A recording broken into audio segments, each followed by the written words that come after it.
I know how important process and details are, but I'm not exactly a detail guy, right? I'm a big picture guy. And so I knew that I needed to surround myself with detailed people. Good morning, good afternoon, and good evening. My name is Drew Pearson. You are listening to the Pearson Perspective. This is a deep dive into the stories and mindsets of successful business operators and investors. Let's go have some fun.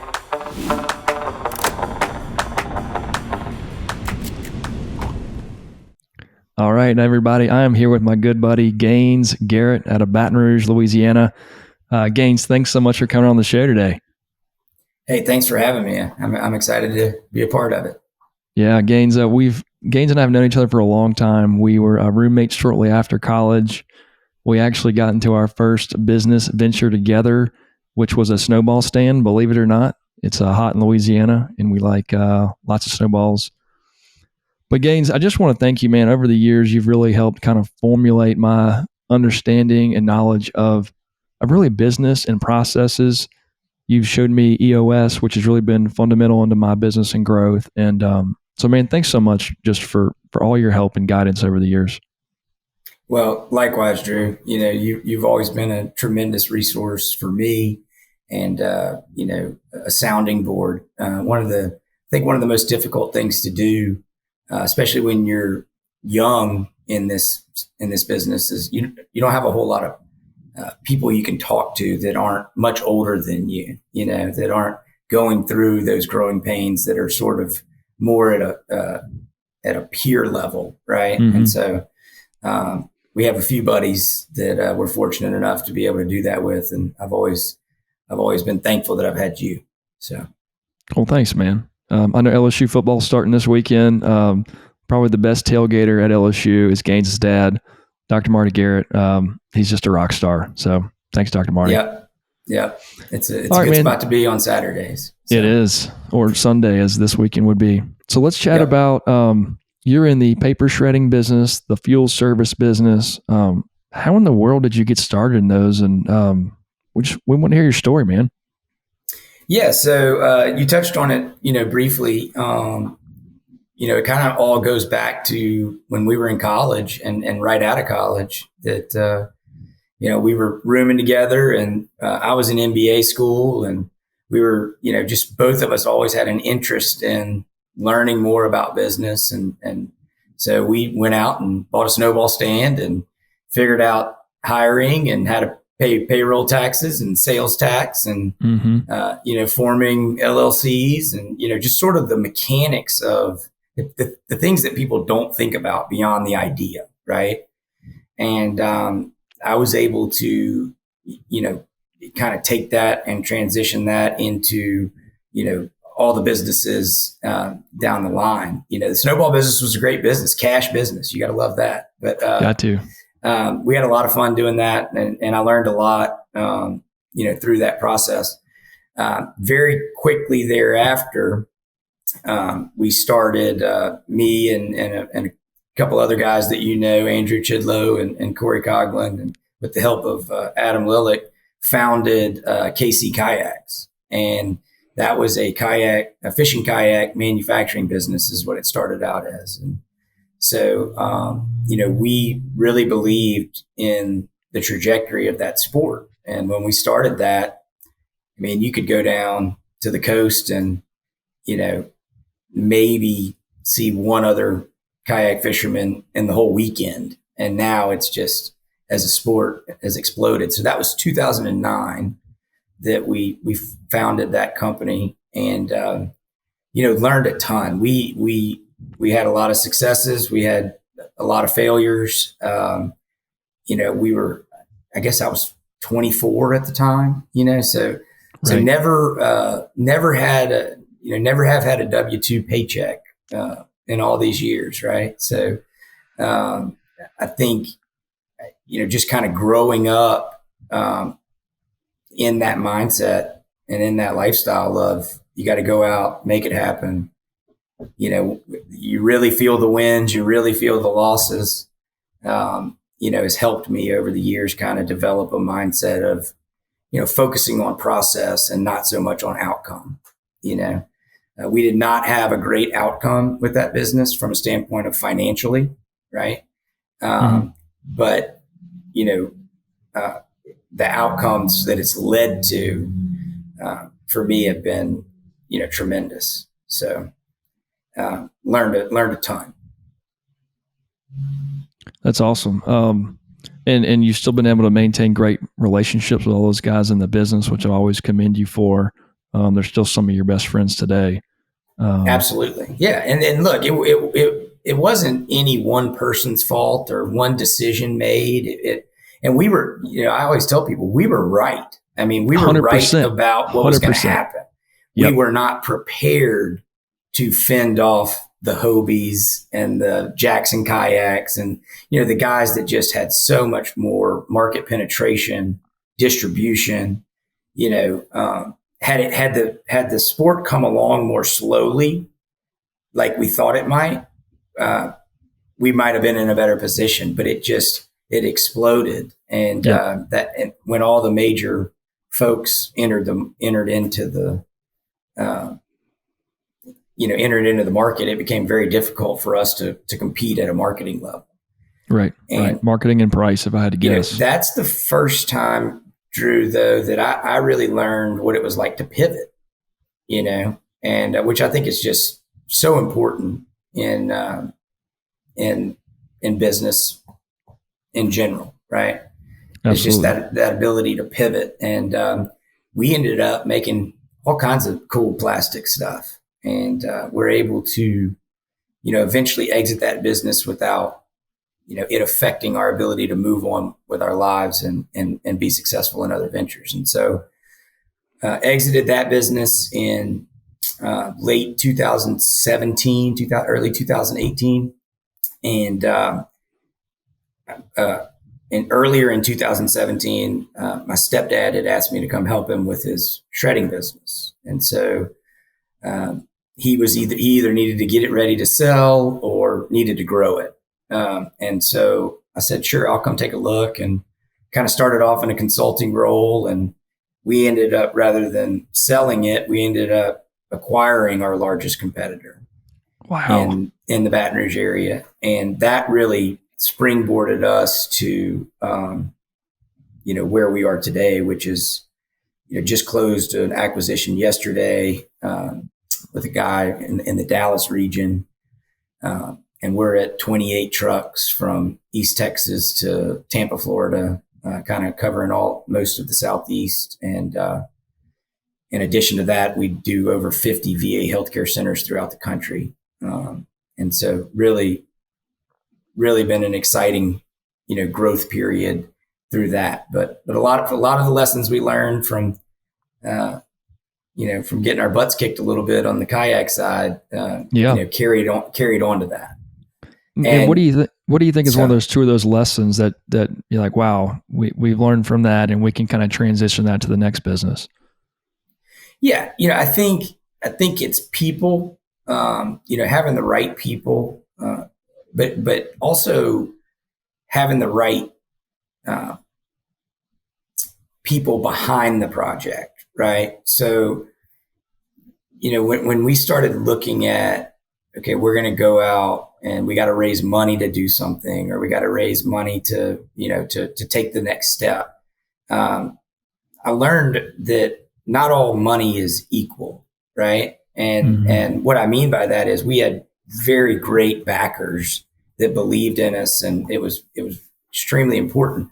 But we were all learning together, right? And while the business principles, sort of apply across the board, nobody had been in wholesale distribution to retail. Nobody, we didn't have enough expertise. And so, what I learned was go out. I know how important process and details are, but I'm not exactly a detail guy, right? I'm a big picture guy. And so I knew that I needed to surround myself with detailed people. So, one of the reasons and that I attribute a lot of our success on the shredding side was when we did the acquisition, I was able to convince a young guy that was working for Absolute Document that had been in the business about 11 years, right? So kind of grew up in the business. I was able to convince him to, share our vision and commit to being with us in the long run.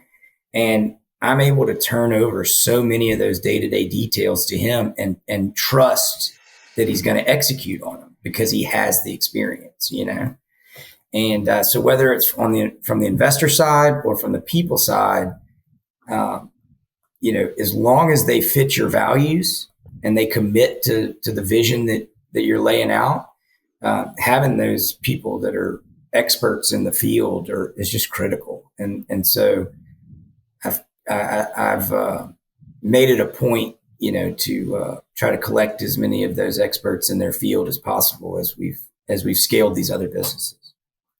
Wow. And that's a reoccurring theme I've heard. And just for people who think this is easy, it's actually difficult. I mean, we all have egos. We all like to be right and smart, but for you to have the humility to say, hey, listen, I essentially need some help here. Come help me. I mean, that's huge. Yeah, absolutely. And, from that standpoint, I think the struggles that we faced in the early and late years of KC Kayaks showed me that I needed to spend some time figuring out, who I am, where I create the most value. Wow. Right? Because you can't do it all, right? And yeah, absolutely. And so people see all the different deals that I'm involved in, and the question that I get all the time is like, how do you have time for it all? And really, it's where you hear the term all the time, focus. You don't have a focus. How can you? Mm-hmm. Well, I do have a focus. My focus is on people, right? It's on building teams that can go out and all that they have to worry about is shredding paper or pouring pre-stressed concrete or cleaning fuel tanks, right? And if I can put them in those kind of situations, that's all they have to worry about, then we're going to have success. And so and that's incredible. What advice would you give to somebody who needs to kind of figure themselves out? I mean, you've obviously done some work to understand where you're most successful. How do people get to that point? I think you just got to start with being as honest as you can with yourself. So one of the things that EOS teaches us, right, is to take a clarity break.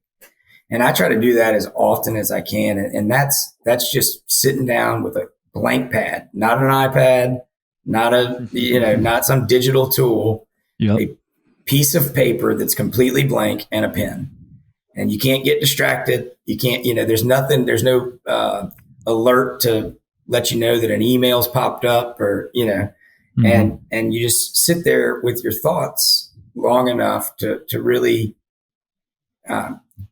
give yourself time to think through what are the real issues at hand, And I always start every issue that I'm dealing with. I always start by first looking inward.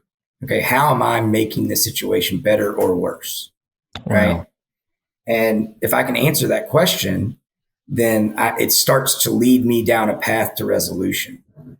Right. And so that's really, that's been a really important thing for me. It's just kind of slip off. It could be in the coffee shop. It could be, sitting on a park bench. Just find that space that allows you to breathe, to be honest with yourself, to ask yourself, what am I doing to make this situation better or worse?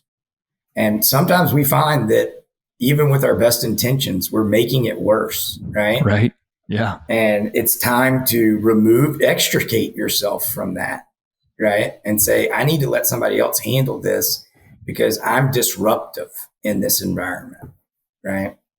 Man. And so that's been something that I think has allowed me. And again, I kind of mentioned it earlier, but that's part of this EOS process. It's part of this journey that I'm on, right? And as long as I stick to the process, I'm okay with the outcome, right? It's when I know that I don't fully lean into the process. If we have a bad outcome, then I'm upset with myself, right? Mm-hmm. But if we did everything that we were supposed to do to try to make the best decision we could, you just live with the outcome. Absolutely. That's I want to a say Howard Marks deal. absolutely, man. I think that's why we're such good buddies. Is I just love the process. It's kind of like what Nick Saban always used to say was, "Don't worry about the scoreboard. Worry about the next play." And if we do our jobs, the scoreboard will take care of itself. Yeah, and he took that from working under Bill Belichick. The only we all I was laughing because I'm going to an event tomorrow, and I'm not going to name the association that it's for, but I went on their website and they've got 9 core values, and it's like integrity and honesty. I mean, it's just words on a wall. Right. Right. It's killing you because you know what real core values are. Right. And you can't have 9 of them. Right. Yeah. If you do, man, that's incredible. But you probably ought to rethink that. Right. Yeah. But the only thing on the wall anywhere at the Patriots facility is do your job. Right. That's it. And that may not work for everybody, but for Bill Belichick's vision, personality, who he is, and if you can't do your job, you don't last in the Patriots organization. Doesn't mean that you can't be great for the Bengals or for the Rams, but they know the type of people that they need in the room, right? And that's what I think so many of our conversations have been about. Is just absolutely finding those people and how do we then create an environment that allows them to be successful. And that's the challenge for me every day. Well, let's talk about that. I mean, that's the perfect segue into kind of people and culture. If our businesses are like a race car, then people are really the fuel for that race car. It doesn't matter how great a business you have. If you don't have the right people in the right seats, you're not going anywhere. How are you trying to find talent, motivate people, or have the right people in the right seats? Yeah, it's a great question, and it's something that I think is probably the something that you just trying to improve upon every day, right? And EOS gives us some great tools. First and foremost, you want to hire around your core values, right? And one of the things that's been interesting for me is now that I'm involved in different businesses that really have no connection to one another. The founders are different people. They're totally separate industries, right? And they all have different core values, right? Because our core values exist. They're not aspirational, right? Or they shouldn't be, right? Mm-hmm. So what I'm looking for is people in, that fit that share those same core values, because it's going to be easier for us to have difficult conversations if I know that you feel the same way that I do, in your heart. Right.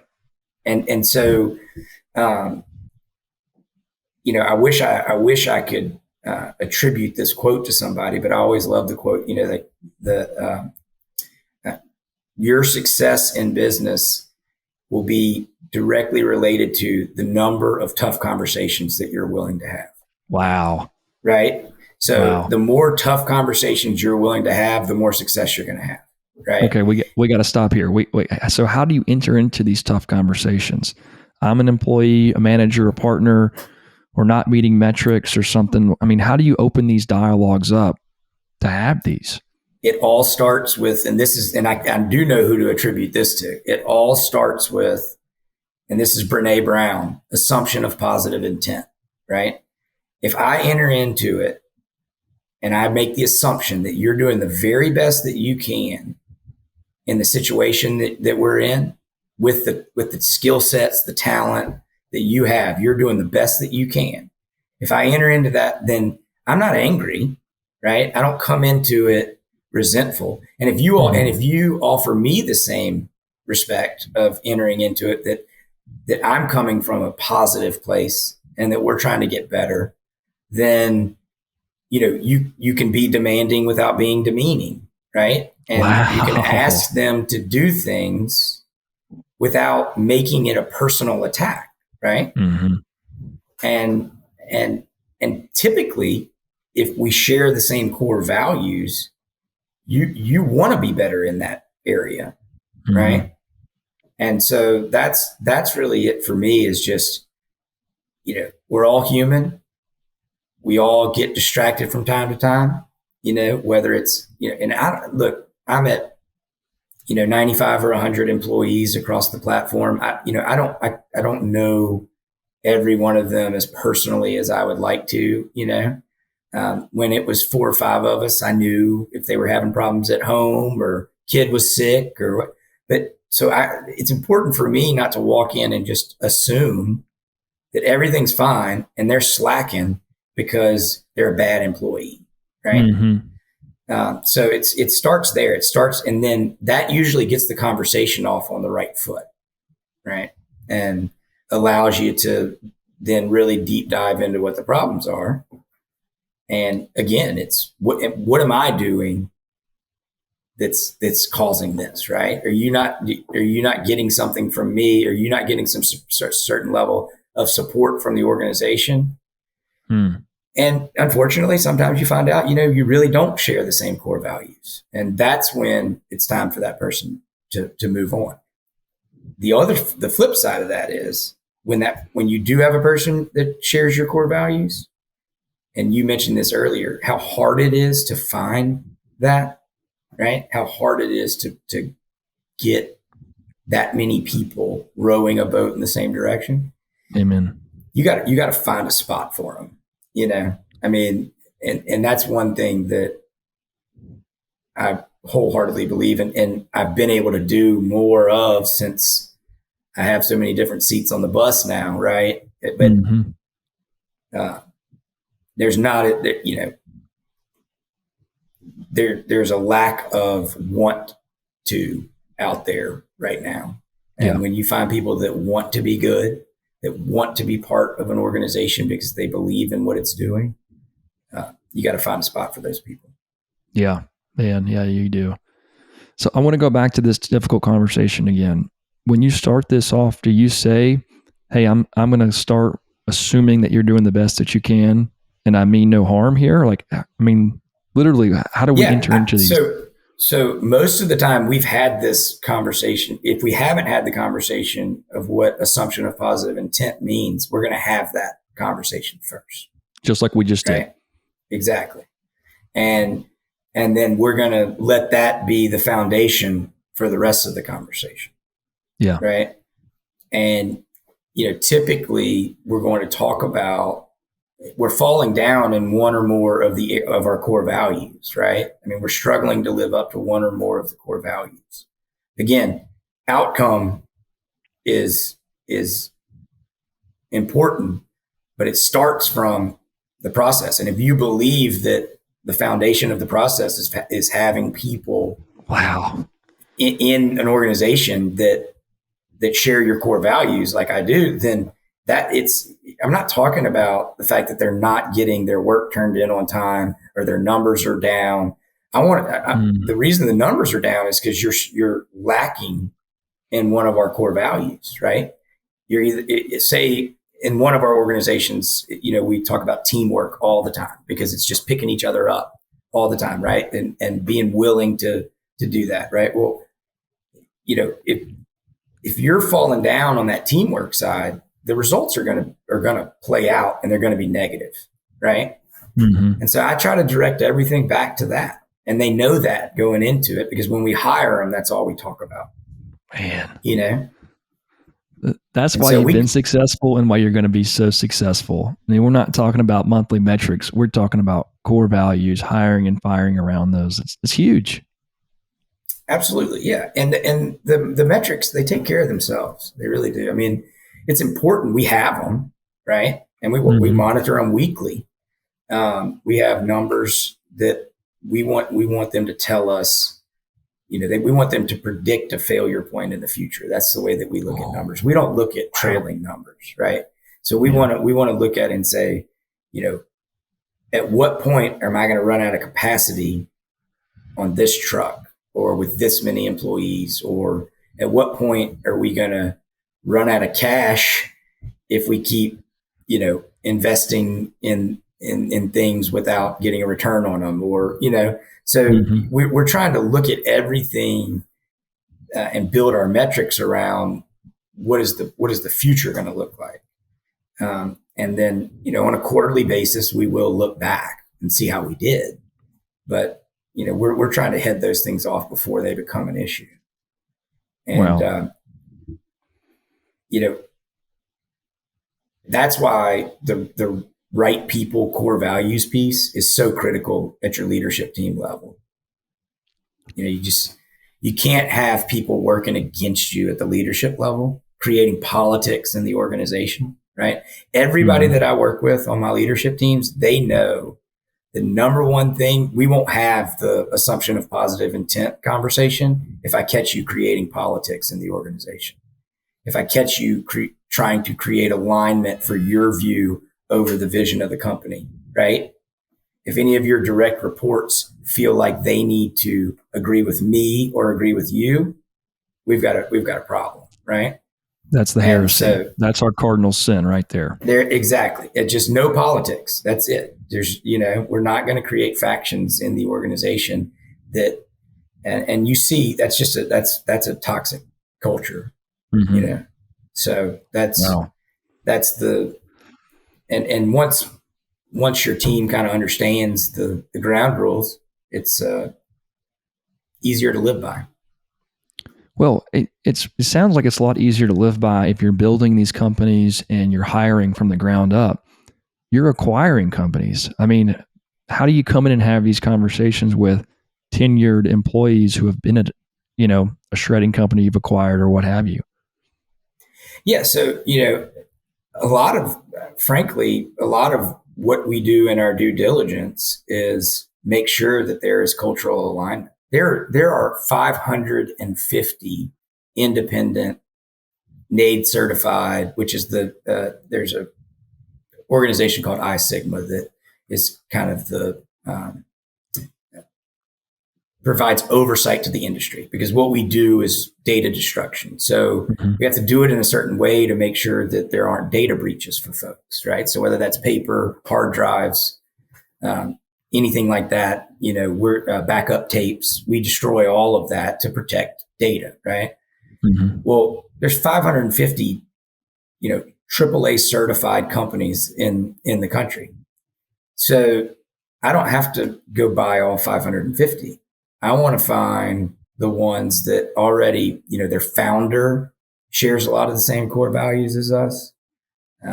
They fit, because they're going to have people that work for them that feel the same way, right? And so it's a big part of our due diligence process. But to your point, outside of the shredding world, did an acquisition of a pre-stressed concrete manufacturer. And we went in there and we had to do a whole discovery for them on what their core values even were, right?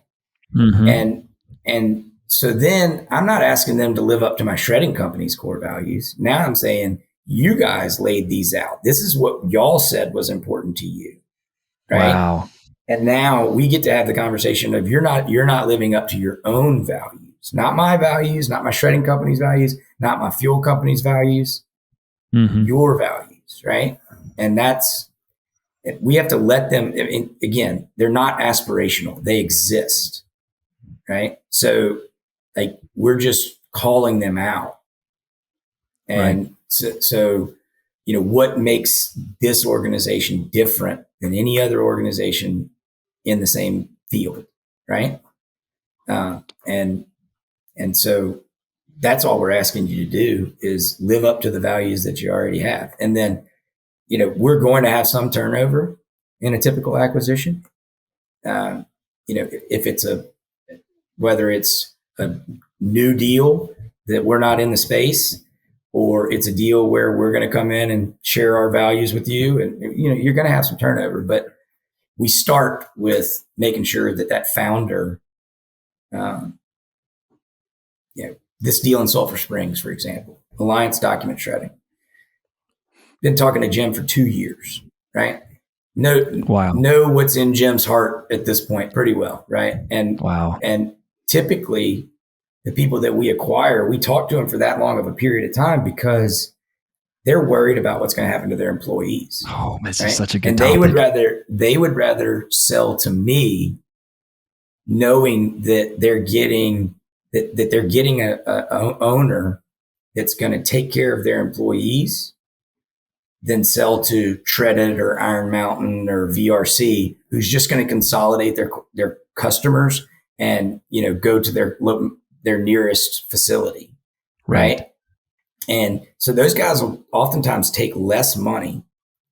In fact, twice now I know of 2 deals where the guy had more money on the table from a larger company and took our offer because they care about what's going to happen to their people. And so if I know that they care about their people that much, then I feel pretty good about the people that I'm inheriting. Man, right? That's so good.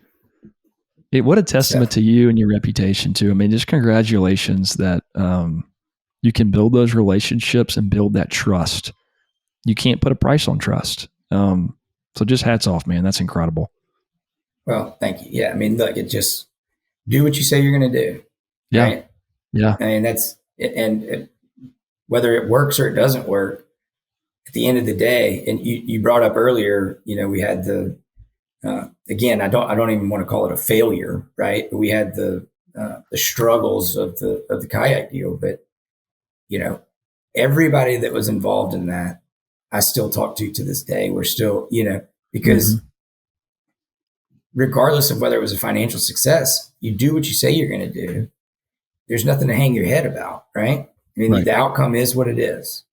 And if you do enough deals, we're all going to do some bad ones. I mean, that's just, and so, back to the same mantra you've heard 1,000 times, right? But if you do what you say you're going to do, you follow your process, you got to live with the outcome. Yeah. I'm not sure who runs EOS, but they'd be so pleased. I feel like you've just internalized EOS as a part of your business philosophy, and it really shows, man. Yeah, well, look, you've got to commit to something, right? I mean, and I think one of the things that happens to entrepreneurs is there's so much great content out there. I mean, it's really amazing. Like I flip through the only time that I ever look at Instagram, most everything that's on there is just somebody that's a motivational speaker of some sort or business guru, and I flip through and it's like just one liner after one liner of just fantastic stuff, right? But you have to commit to running your organizations one way. You can't, yes, you can bring in, little pieces and little quotes and for motivation and those kind of things, but it can be confusing, right? And that's the thing that I like the most about EOS is I'm not out there trying to read every business book and then figure out how to incorporate it into what I'm doing. Yeah. I'm focused on, we've seen results from this. The results have been good. Let's keep operating this way. Right? That's right. And there's no reason to sprinkle in a little bit of, Vern Harnish or, all these great thinkers and writers and, the other guys have proposed operating systems, that I'm sure work great, but this works for us and I'm not going to overcomplicate it. Yeah. Keep it simple, stupid. Absolutely. So, a big question I have, and I'm sure so many folks have, you're involved in, 3 separate independent businesses. Have you thought about the future? Are we trying to build kind of a mini Berkshire Hathaway here? Are we just thinking about opportunities one at a time? How are you thinking through all that? Yeah. So, I think we're starting to build towards, something that would look a little bit more like a closed in private equity structure. But again, I think um, I'm so focused on making sure that the things that I'm involved in now are getting the resources that they need and to continue to grow. I mean, Drew, you know this as well as anybody, but when you go from 500,000 to 2.5 million, you break almost every process that you have. Everything. When you go from 2.5 million to 5 million, you break them all again. When you go from 5 million to 10 million, you break them all again. Right. So what we're doing, it's sort of this never ending thing. Right. And so my goal right now and what we're building for the future is less about trying to figure out how to allocate capital and more about how are we going to support what we have. And we're in the process of building out a shared services type model where we're going to, again, the idea behind it is if you're focused on pre-stress, go be the best pre-stress concrete company that you can be, and let us worry about HR and accounting, all those, risk management, all those things, right? Yep. And that is where I feel like we can, continue to build out a better system for ourselves. And so as the opportunities present themselves, absolutely, if they look good, we'd love to roll them up and add them to the portfolio. Will we ever have a closed-end fund? Never's a long time, but right now it's not in the works. It's more about recognizing opportunities as they come along. We've got a really strong investor base. They're really pleased with how things are tracking. So it's not very, as long as we show them how we're going to support it and how we're going to treat it, just like we did with mandatory fuel, Louisiana Concrete, secure shredding, Dunlap Government Solutions, all those things, right? So if we can show them a path to supporting it, then typically, if the deal looks right, we can get the deal done. And that's so exciting. I mean, if you've solved your capital base issues, you've got a track record, you've got a plan and a process. I mean, man, get out of the way. Yeah. And again, it's just, I don't have, I love when we get to a point where we turn that process over to the operators and they just go do what they do. Yeah. And I know I don't even have to worry about it. Now, in 6 months, 12 months, 2 years, we're going to break one of those processes. And that's when we'll come back in and build a new one and build a better one.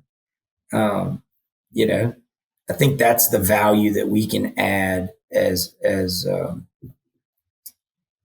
shared services platform where we can flex in and out of engagements, keep headcount low, keep the producers being the primary headcount people. There's a big difference between, the guys that produce revenue for an organization and those of us, and I include myself in that now that I'm largely out of the sales function, but I'm just an expense, right?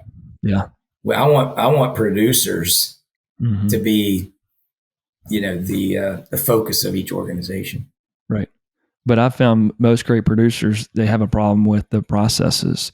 And if you can kind of come in and add that structure, you can really help them thrive, give them an assistant or what have you, and it's off to the races.